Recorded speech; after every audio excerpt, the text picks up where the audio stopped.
Muungano wa vyama vya kidemokrasia duniani IDU umehitimisha mfululizo wa mikutano yake jijini Brussels, Ubelgiji kwa kufanya uchaguzi wa safu mpya ya uongozi. Katika mkutano huo ambako chama kiliwakilishwa na makamu mwenyekiti wa Democracy Union of Africa DUA kanda ya Afrika Mashariki, Mheshimiwa Deogratias Munishi, wajumbe walimchagua waziri mkuu mstaafu 22 wa Canada, Mheshimiwa Stephen J. Harper kuendelea kuwa mwenyekiti kwa miaka 3 ijayo. Aidha, mkutano huo kwa kauli moja ulimchagua mwenyekiti wa chama cha demokrasia na maendeleo Chadema kutokea Tanzania, Tundu Antipas Lissu, kuwa sehemu ya jopo la makamu mwenyekiti wa umoja huo. Rekodi ya msimamo usioyumba katika kupigania haki, utawala bora, demokrasia Tanzania, licha ya mazingira hatarishi ikiwemo jaribio la kutolewa uhai kama ilivyoelezwa kwenye mkutano huo mkuu, ndiyo iliwapa imani wajumbe kutoka mataifa mbalimbali ulimwenguni kumchagua Mheshimiwa Tundu Lissu katika wadhifa huo. Zaidi, wajumbe wa mkutano mkuu wa IDU ulitanabaisha kuwa kwa uzoefu wake katika mapambano ya kutafuta demokrasia ya kweli, haki na uhuru wa kweli, Mheshimiwa Lissu atatoa mchango mkubwa ndani ya IDU, hasa katika kumulika maeneo yanayokabiliwa na changamoto za kuporomoka au kudorora kwa demokrasia na kuibuka kwa tawala za kihimla, hususani katika bara la Afrika. Taarifa hii imetolewa na kurugenzi ya mawasiliano na uenezi ndani ya chama cha demokrasia na maendeleo Tanzania. Wakati huo, Marekani imeeleza kusikitishwa na taarifa za kuteswa nchini Tanzania kwa wanaharakati wawili wa Afrika Mashariki, yani Agatha Atuhaire, mwanaharakati kutoka Uganda, na Mkenya Boniface Mwangi, huku ikitoa wito wa kufanyika uchunguzi wa haraka na wakina wa tuhuma hizi za ukiukwaji wa haki za binadamu. Marekani imesikitishwa sana na taarifa za kuteswa nchini Tanzania kwa wanaharakati wawili wa Afrika Mashariki, Agatha Atuhaire kutoka Uganda na Mkenya Boniface Mwangi. Ikumbukwe mwaka 2024 Atuhaire alitunukiwa na Wizara ya Mambo ya Nje ya Marekani tuzo ya kimataifa ya mwanamke jasiri. Tunatoa wito wa kufanyika uchunguzi wa haraka na wakina wa tuhuma hizi za ukiukwaji wa haki za binadamu. Tunatoa wito kwa nchi zote mbili katika kanda hii kuwawajibisha wale wote waliokiuka haki za binadamu, ikiwa ni pamoja na kufanya utesaji, imesema taarifa ya ubalozi wa Marekani nchini Tanzania.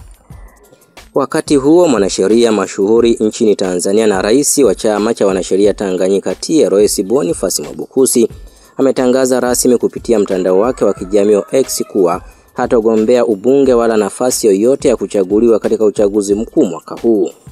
Katika taarifa yake, Mwabukusi amesema licha ya kuulizwa mara kwa mara kuhusu nia yake ya kugombea, amefikia uamuzi wa kutogombea ili kujikita kikamilifu kwenye mapambano ya kisheria na ya kijamii kwa ajili ya maslahi ya Tanganyika. Sitagombea ubunge katika jimbo lolote, amesema Mwabukusi kwa msisitizo, akifafanua kuwa naamini mchango wake mkubwa unaweza kutolewa vyema nje ya nafasi ya kisiasa. Akitaja vipaumbele vyake, Mwabukusi amesema anajikita zaidi katika kupigania: jambo la kwanza ni utawala wa sheria, haki za binadamu na ulinzi wa rasilimali za Tanganyika. Jambo la pili ni wajibikaji wa serikali, akisisitiza kurejeshwa kwa watu waliopotea na kufidiwa kwa walioumizwa, huku akitaka wahusika wawajibishwe ipasavyo. Jambo la tatu ni uzalendo wa kweli wa taifa kwa kupinga dhuluma, ukatili, wizi na uonevu. Jambo la nne ni ufuatiliaji wa rufaa dhidi ya mkataba wa bandari ya kampuni ya DP World, huku akisema mkataba huo ni laana kwa Tanganyika. Jambo la nne ni wajibikaji wa serikali kufungua mikataba ya rasilimali asilia kwa wananchi kuiona, kujadili na kuridhia.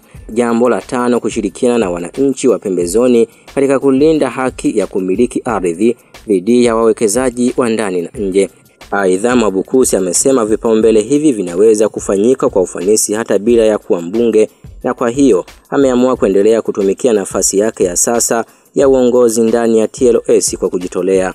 Kwa maslahi ya Tanganyika, ninaamini mchango wangu ni mkubwa zaidi katika nafasi hii ya sasa, amesema Mwabukusi akihitimisha ujumbe wake.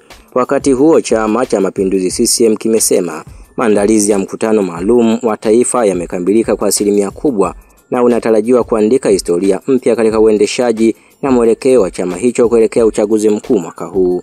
Hayo yamesemwa jijini Dodoma Mei 24 mwaka huu na katibu wa NEC itikadi, uenezi na mafunzo wa Chama cha Mapinduzi CCM Taifa CPA Amos Makala kwa waandishi habari na kutoa ratiba ya mikutano hiyo inayoanza Mei 26 kwa kikao cha kamati kuu, kikiendelea Mei 28 kwa mkutano wa halmashauri kuu ya taifa NEC, na tarehe 29 na 30 mkutano mkuu maalum wa taifa. Ajenda kuu za mikutano hiyo ni pamoja na kupokea taarifa ya utekelezaji wa ilani ya uchaguzi 2025 kutoka kwa serikali ya Jamhuri ya Muungano wa Tanzania na serikali ya Mapinduzi Zanzibar, uzinduzi wa ilani mpya ya uchaguzi 2025-30 za pande zote mbili, marekebisho ya katiba za chama, pamoja na tukio la uwekaji wa jiwe la msingi kwa ajili ya jengo jipya la makao makuu CCM. Aidha, Makalla ameongeza kuwa zaidi ya wajumbe 2000 wa mkutano mkuu wanatarajiwa kushiriki mkutano huo kwa mujibu wa katiba ya chama, huku wanachama na wananchi wakihimizwa kufuatilia shughuli hizo kupitia vyombo mbalimbali vya habari na mitandao ya kijamii. Hii ni Sky4 Media.